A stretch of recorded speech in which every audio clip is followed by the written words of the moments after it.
Ventana Abierta, una mirada al país, a la comarca y al mundo. Todos los jueves a las 18 horas, aquí en Fénix, 1330 AM.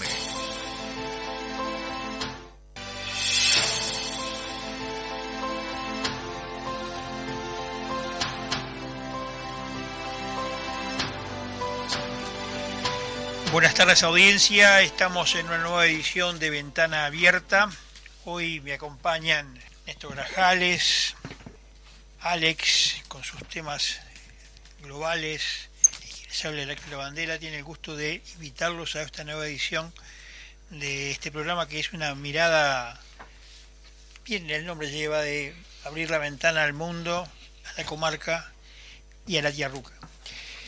Hoy vamos a retornar sobre un tema que ya se ha tocado acá, pero desde otro punto de vista, porque todo indica que será un gran asunto político en el correr de los próximos meses. Por lo tanto, nos parece, interesante, abordarlo desde otra perspectiva. Tiene que ver con el tema de la represa de Casupá. Hasta ahora hablamos en el tema del agua, que es lo que en definitiva unifica todo, del proyecto de Arasatí, rechazado ya por este gobierno y que había dejado, había puesto arriba de la mesa la anterior administración. Luego salió el tema de Casupá y hablamos con un productor que en su momento es un hombre que trabaja del lado de La Valleja y del lado de Florida, y él nos dio su posición. Hoy tenemos a otra persona que es otra productora de la zona de las afectadas, que es Silvana Facelli, que tenemos el gusto de invitar. Agradecemos que nos acompañe hoy en este programa. Está por allí en el micrófono, ¿sí? Buenas tardes, Heraclio, buenas tardes, Radio Fénix y toda la audiencia. Muchísimas gracias por contactarnos. Silvana, gracias por estar con nosotros, porque este tema lo hemos tratado en forma reiterada y nos parece interesante ver distintos puntos de vista. Ya la semana anterior habló Álvaro, el productor afectado, que estaba allí, ahí va, que estaba en la zona más bien de La Valleja, aunque tenía terrenos del lado de Florida, pero es de las familias más afectadas. En el caso de ustedes, el espejo de agua los afecta mucho. ¿Cómo la prospección o la estimación que se ha hecho, qué indica? Bien, Heraclio, usted sabe que en el caso particular mío, el espejo de agua no es tanto lo que afecta, no es que tape todo un padrón, como sucede con otros pequeños y medianos productores, que les tapa todo el padrón o les tapa el 80% la casa y les deja 20%. En mi caso son pocas hectáreas, pero la afectación no es solo del lago. Claro. La afectación corresponde a mucho más, porque está lo que entra, la distancia del alambrado al lago, que impide que los animales puedan tomar agua. Solo dejarían un llamado resumidero, que no abastece. Para quien conoce de campo, no es posible dejar un resumidero. Claro. Pero además está la afectación de rutas, la afectación social, patrimonial, cultural, en fin. Claro. Silvana, es muy extenso. Yo la corto en esta parte porque me interesa algo que usted comentó en una conversación previa que tuvimos, y vinculado al lobby que se está haciendo en la zona de Casupá. Bien decía Álvaro, el anterior productor que habíamos entrevistado, que la afectación principal está del lado de La Valleja y no tanto de Florida, y que en cambio en la ciudad de Casupá había una intención y un interés, de apoyar la represa, y creo que hay un comité pro represa. ¿Usted conoce algo de esto? Sí. Sí, sí, sí, mire, hace un tiempo justamente yo estaba en Casupá y había un llamado a una reunión informativa por parte de la Intersectorial Pro Represa de Casupá.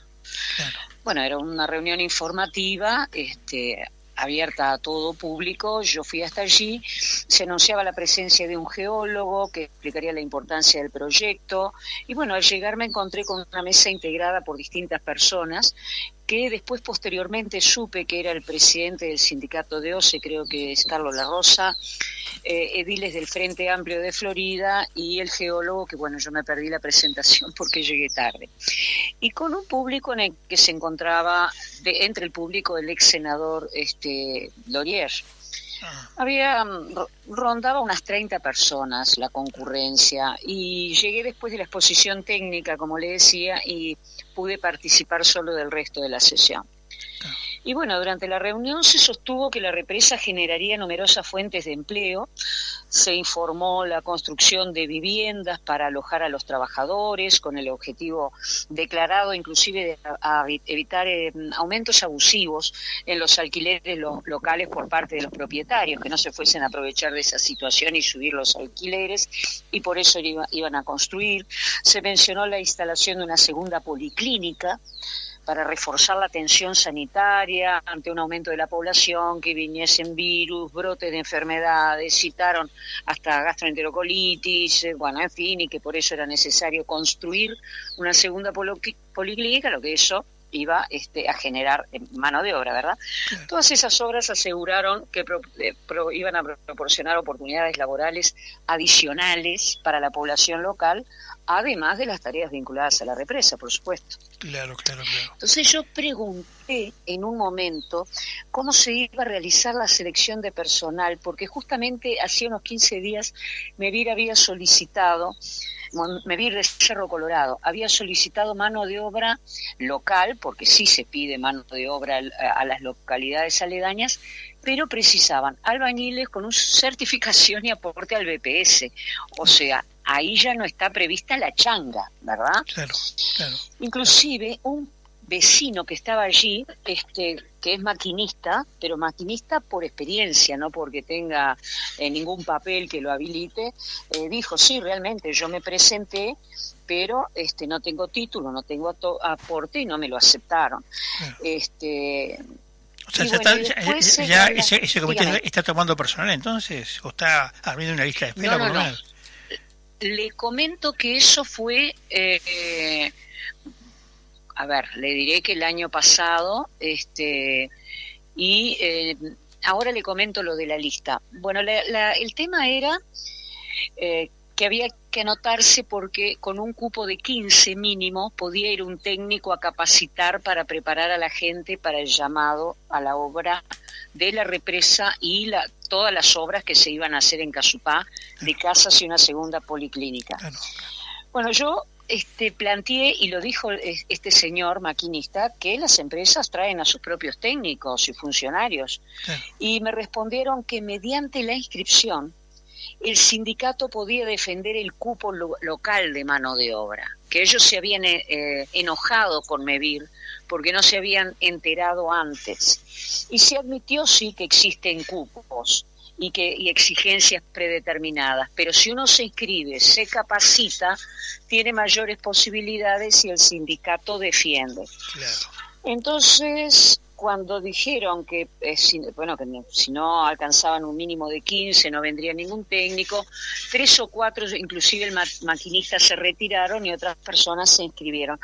Y yo aproveché para preguntar si inscribirse implicaba afiliarse al sindicato, porque me parecía algo raro que, se inscribe, es correcto, para que venga un técnico a capacitar, si hay un cupo mínimo de interesados, pero que el sindicato defendiera, y me dijeron que, por supuesto, no era obligatorio, pero que se trataba de un compromiso moral.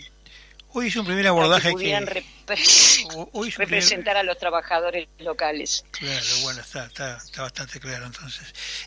Hoy es un primer abordaje que vamos a hacer desde otros puntos de vista, de otros ángulos, porque además el tema ya ahora adquiere otra dimensión, no solamente por esto, sino por otras informaciones más que circulan en Montevideo.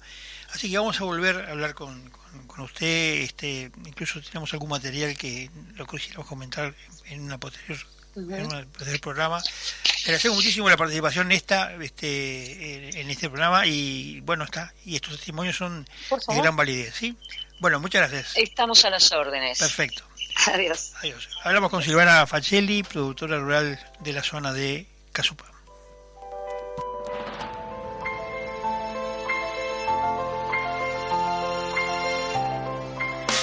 Tus avis no te dejan a pie. Presenta tu cédula y canjea 50 avis por una chance para participar del sorteo de 2 autos eléctricos BYD, 19 motos Anela. Además, podés ganarte 500 vales valor 1.000 pesos cada uno en el pago de tus facturas en nuestros locales. Vos podés ser el ganador. Te esperamos. Más información en habitat.com.uy. Si piensa invertir en Uruguay, piensa en negocios all inclusive. Ananiquian Negocios Inmobiliarios. Desde 1992, brindando excelencia inmobiliaria, trayectoria, experiencia y prestigio. Alquiler, venta y administración de propiedades, comercializando los mejores proyectos, con asesoramiento especial para no residentes. Ananiquian, desde 1992, ofreciendo negocios all inclusive en Uruguay. Teléfono 2711-7266. Visítenos en www.ananiquian.com.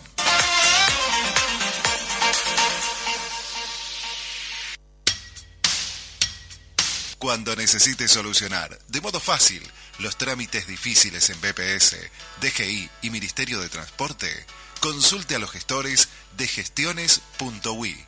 El mejor método para evitar dolores de cabeza y malestares a la billetera. Consulte su problema por Instagram a la cuenta @gestiones.ui o por correo electrónico a gestiones.ui@gmail.com. Esta gente hace fácil cualquier trámite difícil.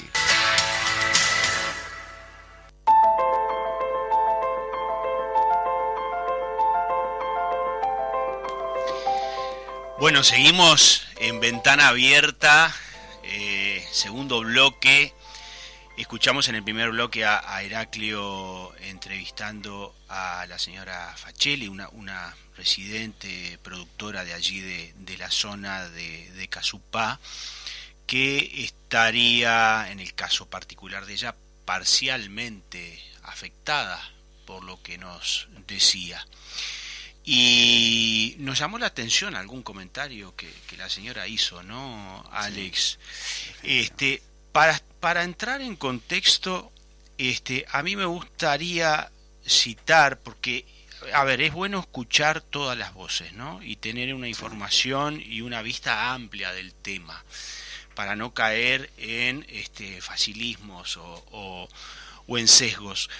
En el sitio oficial del Frente Amplio, del Partido Gobierno, habla de Casupá, se refiere a Casupá como un proyecto que no es solo una obra, que seguridad, que soberanía, que futuro.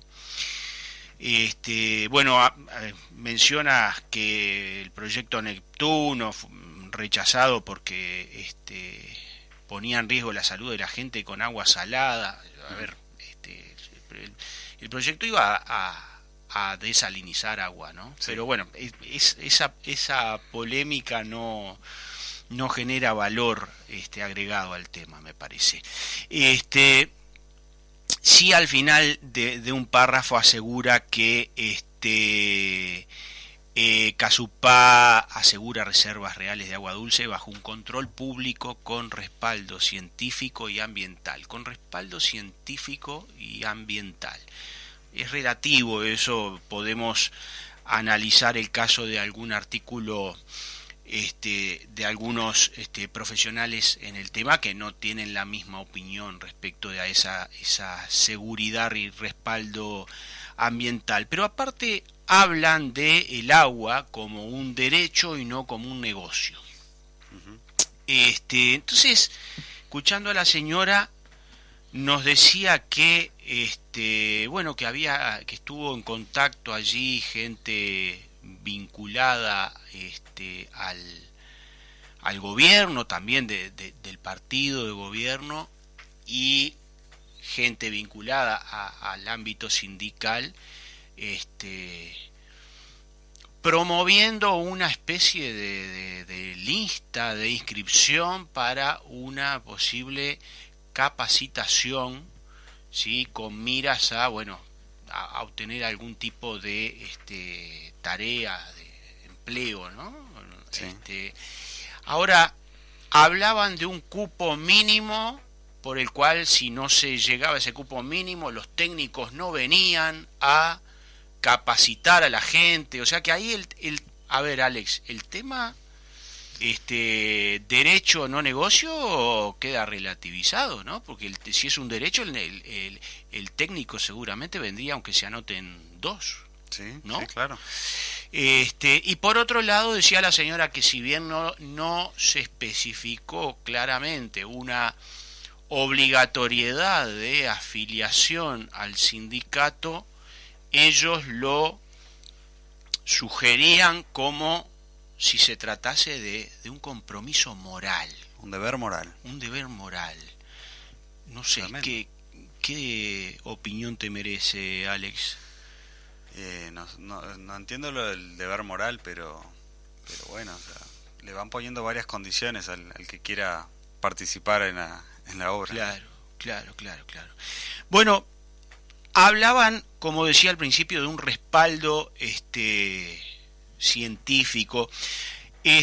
Yo estuve leyendo y estudiando información muy frondosa que hay. Voy a citar 2 artículos publicados en el portal Contraviento, en el portal de nuestros colegas de Contraviento, un portal que está, digamos, responsable principal es Graciano Pascale, y allí en el portal hay algunos artículos interesantes que hablan sobre el impacto, precisamente sobre el impacto ambiental, económico y social que tiene este proyecto, lo cual, como decía al principio, relativiza un poco lo mencionado hace unos momentos, que estaba referido en el portal de Frente Amplio. Hay 2 artículos que les recomiendo leer, uno de agosto del ingeniero agrónomo Arturo de León y otro más reciente de este mes del doctor en ciencias biológicas José Langone. A ver, es muy nutrida la información que hay allí en esos artículos, que manejan una información que en muchos casos tiene puntos en contacto, ¿no? Por ejemplo, afectación de 400 hectáreas de monte. Un montón. De monte nativo, sí, que hay que hacer tala rasa, ¿no? Para tener una idea del tamaño que estamos hablando de ese monte, equivale a la producción de leña de todo un año aquí en nuestro país. Es un montón, impresionante, ¿no? 787 praderas con pastizales naturales, y 408 hectáreas de pajonales, de humedales, digamos, ¿no? Sí. Y bueno, y aparte de la afectación al ecosistema natural, tenemos en el orden económico, social, tenemos varios padrones afectados, serían unos 100 padrones afectados, y unas 17 viviendas. 17 viviendas parece poco, sí, pero no es poco. Estamos hablando de un medio rural. Estamos hablando de algunos casos, seguramente de pequeños productores, porque quizás grandes productores no estén radicados allí, viviendo allí, pero sí los pequeños productores, que tienen su vida establecida allí, su actividad establecida, su arraigo. Por generaciones. Y para citarlo como ejemplo, 3 escuelas rurales. Sí. 3 escuelas rurales, ¿no? Impacto. Para que veamos el impacto social, cultural que tiene este tema, ¿no? Entonces da la sensación que no está tan claro ese respaldo. No es tan sostenible. Académico. Exactamente. Y no es tan sostenible, según la opinión de estos profesionales.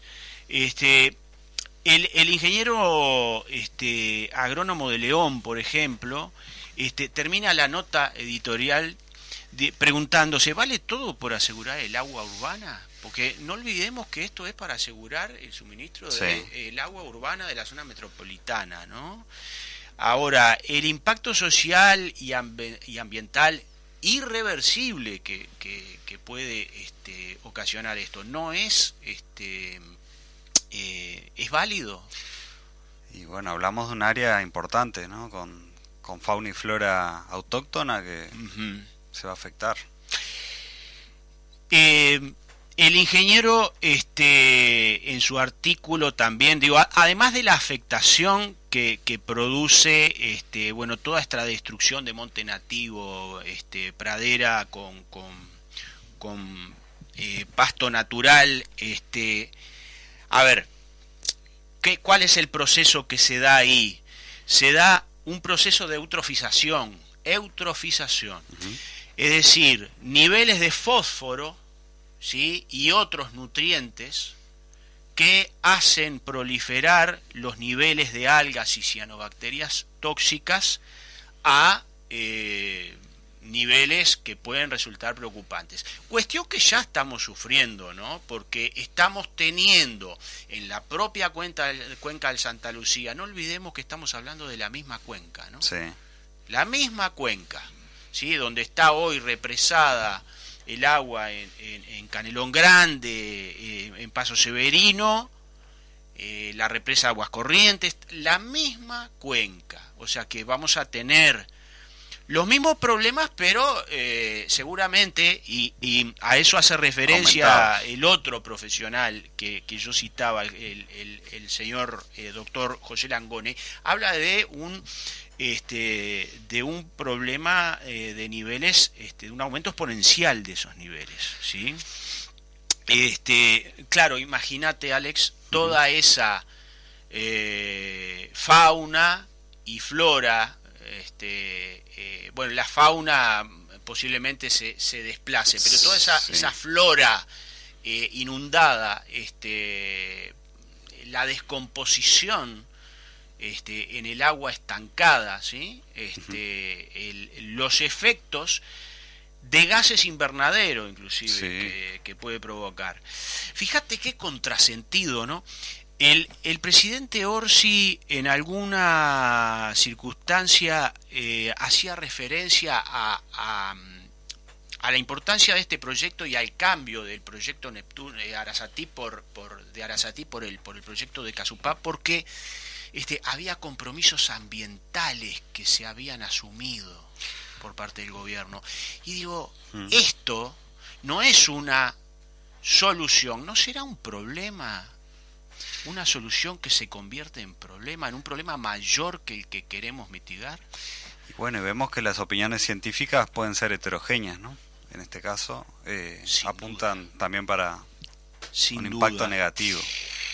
El ingeniero Arturo de León también expone una serie de medidas que supuestamente son propuestas por los precursores que propelen la realización del proyecto Casupá. Hablan de control de escorrentías, es decir, de las corrientes que escurren en los suelos, porque todos sabemos que hay un mal manejo en muchos casos del tema de fertilizantes y demás, ¿no? Sí. Control de las escorrentías sugerido, pero dice el ingeniero de León, no se establecen mecanismos legales o controles, incentivos o sanciones para llevar a cabo esa propuesta. Además, aclara, un control excesivo puede producir una desvalorización de los inmuebles en la zona. Monitoreo ambiental, decía el señor de León en su editorial, es un compromiso genérico, medidas sociales de compensación. No se analiza el impacto real de las reubicaciones y de las expropiaciones de los padrones. Bueno, y así sucesivamente. Y qué interesante esto que dice en su editorial el ingeniero de León: un vocabulario ambiental tranquilizador sin evidencias sólidas de las acciones concretas a tomar para mitigar los impactos. Y esto es bastante recurrente, ¿no? Un vocabulario tranquilizador suele ser parte de la estrategia de gobierno en muchos casos, ¿no? El decirle a mucha gente: vos quedate tranquilo que nosotros te cuidamos y no te va a pasar nada y va a estar todo bien. Pero parece ser que la argumentación, la exposición de argumentos es bastante floja. Heraclio, te tenemos de vuelta por acá. No sé si estabas escuchando. No, estaba escuchando atentamente y me parecía interesante la ilación, porque ¿qué sucede? En general nos quedamos con el tiroteo y la polémica, que es lo más amarillo. Claro, hablando en jerga periodística, es lo más amarillo de todo esto. Capaz que es lo que titula, pero no es lo importante. Y creo que vos has hecho un resumen y has puesto arriba de la mesa elementos que son los que hay que considerar también en todo esto. Es algo que también me lo decían los ingenieros de OCE con los que hablé en su momento. En el primer informe de Arasatí, entre las cosas que me decían del espejo de agua de Casupá, decía justamente que era un proyecto que en el mundo ya estaba obsoleto, el tema de este tipo de reversamiento de agua, por distintas razones, y me enumeraba muchas de las que vos estás indicando. Claro. Se nos fue el tiempo en este bloque. Se nos fue el tiempo. Vamos a seguir hablando sin duda de este tema porque siempre nos quedamos. Y porque además, sabes decir, que ¿no? hay gente que está empezando a mandar información que no circula, que no es noticia, no es noticia publicada, pero sí es noticia por los contenidos. Nos vamos a la pausa, pero no sin antes darle a Pablo, a nuestro querido compañero Pablo Larraz, que hace las carátulas para la publicación de los programas. Gracias, Pablo, toma nota, yo creo que este puede ser el titular de este. Casupá, ¿una solución que se terminará convirtiendo en un problema? Vamos a la pausa.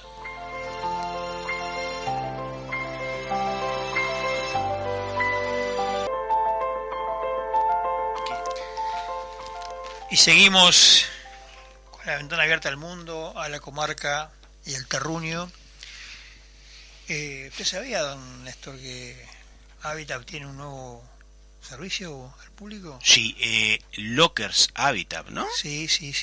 En realidad es un servicio que se presta en 100 locales de Habitat, dispersos por todo el país, que el público puede tomar y recibir correspondencia, material, pequeños paquetes, que eso es de utilidad para la vida urbana. Claro. Y también a veces no tan urbana, sino más alejada, pero donde sí hay Habitat, que es un servicio. Nuestros amigos de Habitat siempre pensando en facilitar la vida de los uruguayos. Y ahora vamos a recorrer un poco el mundo, porque viste que todas las semanas tenemos noticias, pero novísimas de la agenda internacional. Y como siempre, Julio es ese sí que está en la ventana, pero de allá, de ahí cruzando el charco, ¿no? Del Atlántico. Y entonces nos va un poco a poner al día en qué ha ocurrido estos días, en estas últimas horas en realidad, porque la dinámica nos lleva a eso. Julio, ¿está por ahí? Aquí estamos, un gusto saludarlos a ustedes y a los oyentes. Bueno, Julio, contanos un poquito cómo está la semana allí en el viejo mundo, ¿no? Bueno, no hay variantes en cuanto a la intensidad. La intensidad siempre es llena de acontecimientos y ¿sabes qué? Con la sensación de que siempre está por pasar algo demoledor.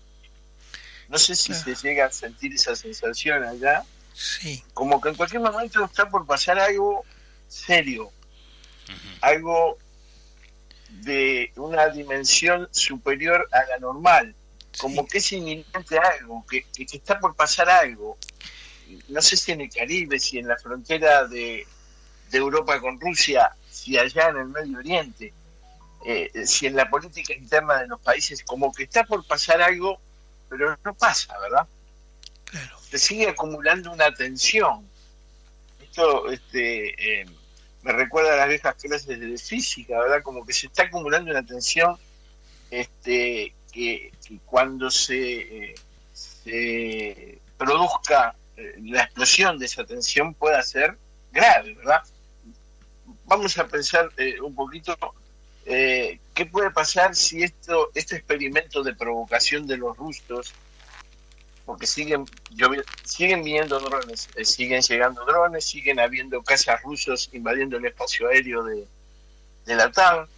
Ahora le tocó a Dinamarca hacer la espiada o la puesta en tensión por la llegada de drones y aviones rusos, al punto de que ya acá se está hablando que debiera la OTAN derribar los aviones que entren en el espacio aéreo de la OTAN. Ya se está diciendo en voz alta. Por ejemplo, la ministra de Defensa española, la señora Margarita Robles, concurrió a Lituania. En su viaje a Lituania, cuando pasa por la zona de Kaliningrad, que es un enclave ruso que quedó ahí entre los países bálticos y Polonia, ¿verdad? Claro. De la vieja Prusia Oriental, que cuando terminó la guerra se reacomodó territorialmente en Europa y eso le quedó a Rusia. Cuando pasó por ahí, el avión que transportaba a la ministra española perdió la señal de GPS y los pilotos tuvieron que seguir viajando posicionándose a la antigüita con mapas, ¿verdad? Porque no tenían posicionamiento de GPS. Esto le había pasado a un avión que transportaba a la presidenta de la Comisión Europea, Ursula von der Leyen, la otra semana. Lo mismo. La interferencia rusa dejó sin GPS al avión de la presidenta de la Comisión Europea y los pilotos también tuvieron que recurrir a la antigüita, a los mapas. No pasa nada, no hubo ningún incidente grave, simplemente se perdió el acceso tecnológico que proporciona el posicionamiento global por GPS, que facilita la navegación aérea de una manera extraordinaria, ¿verdad? Pues no pasó nada, pero es una tensión constante, es como dicen acá en España, un tocar las narices a cada rato. Cuando llega la ministra Robles a Lituania, lo primero que le pide la ministra lituana es que los aviones españoles, que son parte de las patrullas aéreas que están en el Báltico, protegiendo el espacio de los países bálticos y de la OTAN, que derriben a los aviones rusos que violen el espacio aéreo de Lituania. Claro. La ministra rusa, sí, vas a decir algo. No, anotaba, digo, sí, aseveraba que, digo, la gravedad de lo que estás contando, digo, porque me parece que es muy serio, ¿no? Es serio, sí. En serio, y o sea, en esta pulseada que Rusia no se cansa de seguir adelante, que además, si tú te fijas, va mucho con la personalidad y la conducta que ha tenido Putin siempre, ¿verdad? No es una conducta inesperada, ¿verdad? Es un líder que no es fiable, que no es confiable en cuanto a su equilibrio emocional, pareciera, porque está jugando con fuego, ¿verdad? Claro. Y lo hace desde una postura mafiosa o de truán constantemente, porque no solo ha eliminado a todos los rivales políticos que se le han cruzado en el camino de la manera más descarada, incluso gente que estaba en el exterior, que ha sido envenenada, asesinada, ha dejado el tendal Putin, ¿verdad? Y ahora está en esta pulseada con Europa, y del otro lado solo vemos un Donald Trump como que está molesto con Putin, que está molesto porque no está haciendo lo que parece que le hubiera prometido, o no sé si se lo prometió, o si no sé si estamos siendo testigos de una gran comedia, ¿verdad? No sé. Claro. El hecho es que la tensión en la frontera de Europa con Rusia sube constantemente y ya se está pensando en que la OTAN no puede ya eludir el compromiso de la protección de los cielos de Europa y se va a ver obligada a derribar ya no solo los drones, sino los aviones. Pues, perdón que te corte, Julio, pero ¿ya ha derribado drones? Sí, la semana pasada se lo comentaba. Sí, se han intervenido. O sea, los aviones de la OTAN han intervenido para que los drones no lleguen a destino. Los drones iban a caer, eran drones que se supone que se desviaron de su ataque a Ucrania, esa es la excusa rusa, pero que cuando caían iban a causar daños, han sido derribados. Claro. Han sido interceptados y derribados y destruidos, ¿verdad? Pero los aviones, fíjate que un avión estuvo sobrevolando Dinamarca durante 12 minutos. Tú no te puedes equivocar 12 minutos, es mucho tiempo a la velocidad que tienen estos aviones de combate. Es una provocación clara y nítida, ¿verdad? Entonces, esa psicosis que genera Rusia se suma a la conflictividad que vive Europa en diversos planos. Por ejemplo, la flotilla esta de La Paz, que demorará 5 o 6 días en llegar a aguas israelíes, aguas territoriales israelíes, con la supuesta misión de llevar ayuda de sanitaria y alimenticia a los refugiados en Gaza y visibilizar un conflicto que ya está recontra visibilizado por todos los medios de comunicación del mundo, ¿verdad? Y que a Israel le suena a provocación. Incluso a la propia presidenta de Italia le suena a tontería que se está cometiendo una estupidez y ha enfrentado 2 barcos de la Marina de Guerra italiana con la misión de tratar de que la flotilla desembarque la ayuda en Chipre y no llegue hasta las aguas de Israel, ¿verdad? A su vez, en una medida de sainete político, Sánchez manda un patrullero de altura, un patrullero oceánico, a estar atento en las cercanías de la flotilla para auxiliar a la flotilla en el caso de que haya necesidad de que sean auxiliados los tripulantes de la flotilla, dando a entender que si son hundidos los barcos, si son agredidos el buque, ese patrullero oceánico español irá al rescate de los afectados, seguro. Tripulantes. Sí.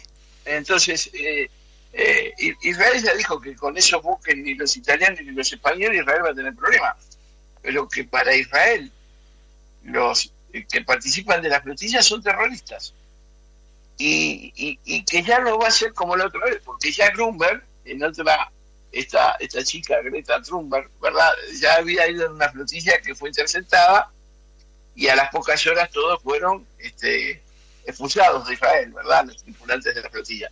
Pero Israel está afirmando que ahora no va a ser igual, que considera que la acción de la flotilla, esta flotilla de la paz, es una acción concertada con Hamas y es una acción terrorista. ¿Qué significa? ¿Qué es esto? ¿Qué va a pasar? Bueno, es tensión.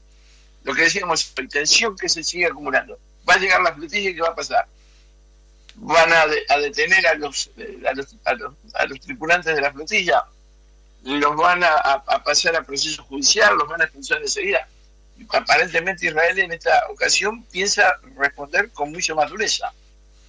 Y más de lo calentito que se ha puesto la cosa después de la reunión en la ONU, en New York, donde se puso la diana a Israel y muy pocos países se pusieron del lado de Israel, incluso el reconocimiento de un Estado palestino por parte de Canadá, de Australia, del Reino Unido, de Francia, que Israel señala que es un premio al terrorismo de Hamas y que no aporta nada a la solución del problema. Y que además, yo me lo pregunto, no es ya Israel, ¿un Estado con quién? ¿Con quién va a ser un Estado? ¿Con quién se puede construir un Estado palestino? Si las únicas organizaciones que tienen peso en Gaza son las organizaciones terroristas, Hamas, el Estado Islámico, el Daesh, ¿verdad?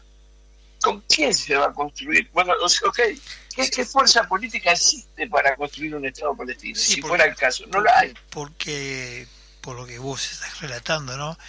Las fuerzas políticas que controlan Cisjordania en realidad son mucho más débiles. De hecho, fueron derrotadas en Gaza, ¿no?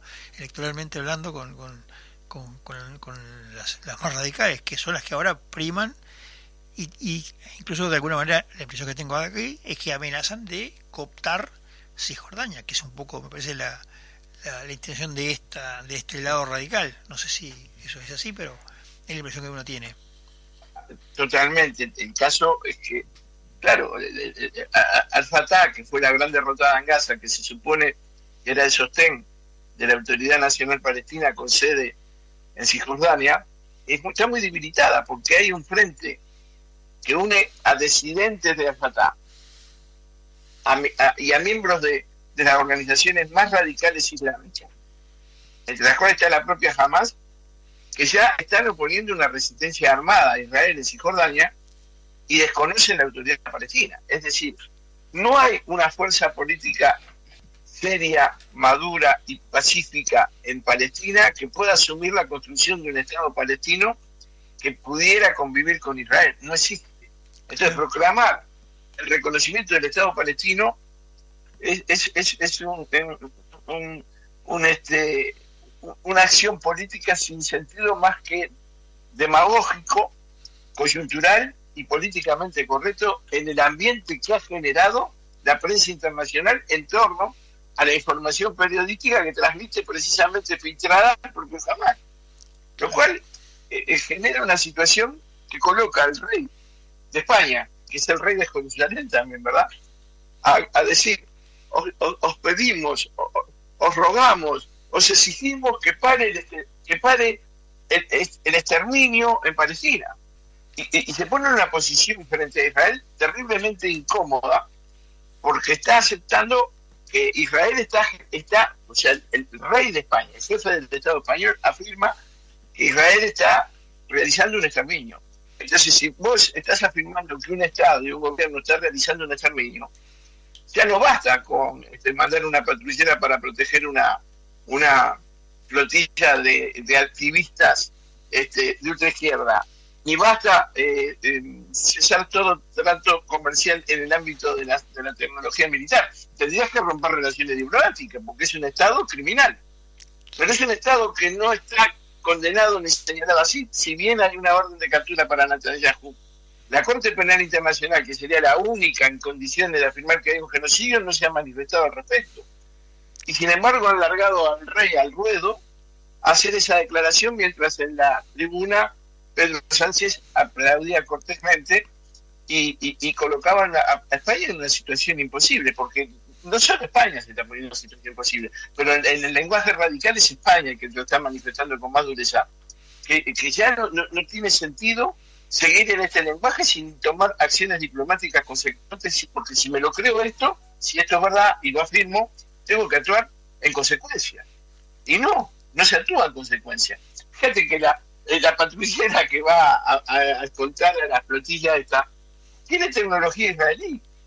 Lo estaban diciendo en los medios, que toda la tecnología de puntería del cañón, de las ametralladoras, toda tecnología israelí.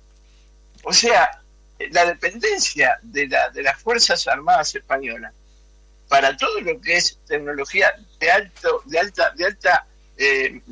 rendimiento en software, en medios de puntería, todo lo que es tecnología de alta precisión, es israelí. Y no hay sustituto para esa. Entonces dijeron, vamos a hacer una cancelación de todo trato militar con Israel mientras no sea imprescindible. Esa es la redacción. O sea, en el momento que sea imprescindible vital, entonces la ultraizquierda está furiosa, dice, no, ¿cómo que como es imprescindible? Ni imprescindible, por lo cual digo y repito, no hay una actitud consecuente con la actitud frente a Israel, ¿verdad? No. Como si además Israel fuera a ser débil frente a lo prescindible o imprescindible que tenga España en un caso como este, ¿no? Julio, nos tenemos que ir, porque bueno, muy bien. Nos vamos enganchando en temas, pero viste, es un poco la dinámica de este programa y agradecemos muchísimo tu mirada. Está muy bien. Julio, un gran abrazo. Bueno, un gusto, como siempre. Un abrazo, Julio. Un saludo, un abrazo.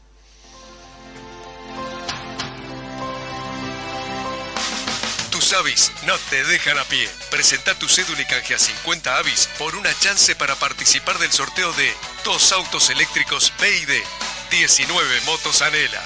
Además, podés ganarte 500 vales valor 1.000 pesos cada uno en el pago de tus facturas en nuestros locales. Vos podés ser el ganador. Te esperamos. Más información en habitat.com.uy.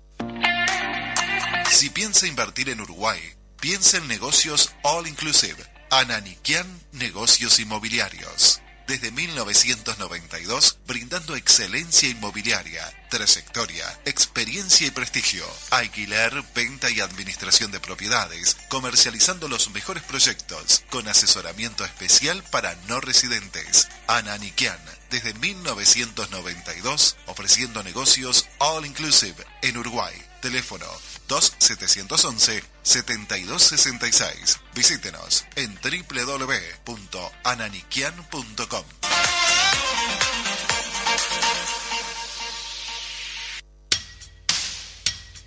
Cuando necesite solucionar de modo fácil los trámites difíciles en BPS, DGI y Ministerio de Transporte, consulte a los gestores de gestiones.ui. El mejor método para evitar dolores de cabeza y malestares a la billetera.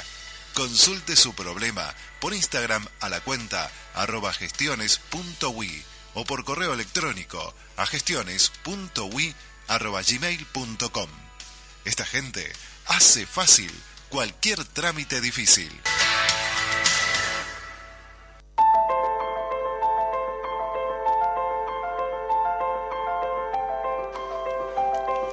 Y llegamos al último bloque de este programa de hoy. Don Alex, usted trajo algo sobre el viaje del presidente Orsi a Naciones Unidas. Bueno, traje sobre Naciones Unidas, hablábamos ahora de un poco de Orsi, sí, pero lo que más me llamó la atención fue la aparición de Trump de nuevo en la ONU, arremetiendo un poco contra lo que es la agenda climática, diciendo que era el mayor engaño. Uh-huh. Y bueno, también estuvo el presidente de Argentina por allí, que los dos un poco se paran de frente y no están muy de acuerdo con cómo se vienen llevando algunas cosas a nivel de la ONU, diciendo que que busca hacer un gobierno supranacional, que a veces lo hablamos por acá, ¿no? Que eso termina pasando. Y bueno, una de las cosas que me llamó la atención es que habló un poco de Europa también, cómo Europa había bajado sus emisiones de CO2 en un 37% bajo Europa. Mirá qué bien. Muy bien. Pero sin embargo le dijo, muy buen trabajo, pero en el mundo subió más de un 50% las emisiones de CO2. A la pucha. Y bueno, pienso... apuntando un poco a que capaz que ellos bajan, pero luego compran en lugares que emiten una cantidad, claro, y queman carbón, se quema, se quema todo lo que realmente contamina de una forma masiva. Claro. Pero ellos tienen el tic verde de haber bajado. Es que de algún lado se consumen los recursos para fabricar los iPhone que usan los señores, ¿no? Los que protegen el medio ambiente. Exacto. Hay que ver dónde uno hace las compras, ¿no? O las baterías de litio para los coches eléctricos. Probablemente no las hagan en Temu. O capaz que te llegan por Temu. O capaz que llegan por Temu. Dióxido de carbono, decía Alex recién. Usted sabe, Heraclio, que aún más contaminante y con más potencial de efecto invernadero que el dióxido de carbono está el metano, ¿sabía? Ajá. Sí. Imagínese usted, volviendo a la charla que teníamos en la primera mitad del programa, imagínese usted los niveles exponenciales de generación de metano que se van a dar con esas 1.000 y pico de hectáreas inundadas de monte y pastizales naturales. Y en el barrio de ese concepto se habla de que la Unión Europea, en el marco del acuerdo Mercosur-Unión Europea, compraría carne de estos lares. Ajá. Y el tema del metano apunta, en el discurso de la religión verde básicamente, a la cría al rodeo vacuno. Sí, bueno, imagínense que si vamos a inundar 1000 y pico hectáreas y vamos a producir muchísimo más metano, vamos a tener que pedirle a las vacas que se tiren menos gases, o darle, usted que es medio especialista en medicina, alguna medicación a las vacas para reducirle la flatulencia. No, eso que vos decís con cierta, sí, parece que es irónico, sin embargo es cierto que hay demandas de que se le cambie la alimentación a los animales para que produzcan menos metano, y esto va a implicar comprar de pronto pasturas, o digamos comprar alimentos que sean genéticamente modificados, claro, y vaya a saber qué otras cosas más. Pero lo cierto es que cuando sea ya un negocio claro que se envíe desde acá carne para Europa, carne uruguaya por ejemplo, seguramente alguien va a decir, pero entonces ¿cómo? Acá prohibimos que en Europa se produzca bajo ciertas condiciones carne, y dejamos que venga carne sin esos controles. Por lo tanto, es un tema que suena raro, pero en realidad no nos es lejano para nada. Para nada. Sin duda. Y este tipo de medidas muchas veces terminan impactando a la industria local, y justamente dice, bueno, si bajamos las emisiones, no producimos, se generan inconvenientes con la producción energética, y bueno, y todo esto queda a libre albedrío, en el sentido de que no se resuelve localmente y se importa de otro lugar. Entonces, al final de cuentas, es algo para fachada. En realidad, por atrás no hay nada que... En todo esto hay un gran verso. Por ejemplo, a los países se les asigna una cuota de emisiones, es como una especie de tasa fija que tiene de emisiones, hasta ese punto se puede tener. Si sale el tema del espejo de agua de Casupá, vamos a aumentar las emisiones. Por lo tanto, se va a reducir en esa cantidad las emisiones que los animales pueden tener con su alimentación. Claro. Entonces, hay que empezar a cotizar todas estas cosas para ver qué cambios vienen. Si seguimos el camino de la religión verde, va a pasar mucha cosa que de pronto no sucedería si no pensáramos de esa manera. Pero digo, son cosas que quedan abiertas porque por ahora no lo han dicho, pero ya a algunos se le va a ocurrir. No tengas duda. Y se nos fue el tiempo. Nos amigos, vamos. Gracias. Será hasta la semana que viene, amigos. Si Dios quiere. Con el economista callejero, con ventana abierta, en el lunes o jueves, los 2 días que tenemos contacto con la audiencia. Síganos en el canal en YouTube, Doxa en YouTube. Allí tienen todas las grabaciones, todos los programas y por supuesto nuestras redes sociales. Hasta la semana que viene.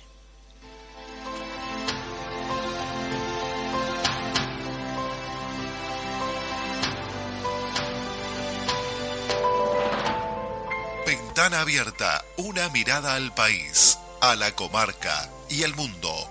Todos los jueves a las 18 horas, aquí en Fénix, 1330 AM.